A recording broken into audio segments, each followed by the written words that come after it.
Good evening mga kasipag, we are here right now and mamimili tayo ng mga prutas.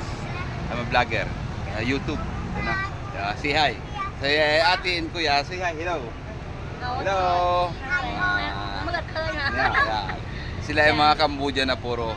So, ayun, mamimili tayo ng mga mani. May mani pa rin sila tinda.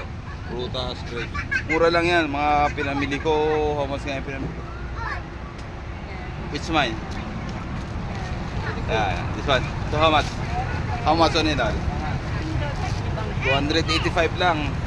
Apat na klase 285 lang. Halos isang kilo. Mahigit. So tapos dito, hindi ko alam kung anong ano ito.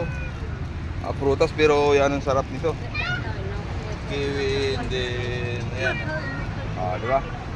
So, mura yung mga prutas nila. Ito yung mga dinadayo ko lagi dito. Alam niyo ba mga kasipag, everyday may may prutas ako. Mura lang.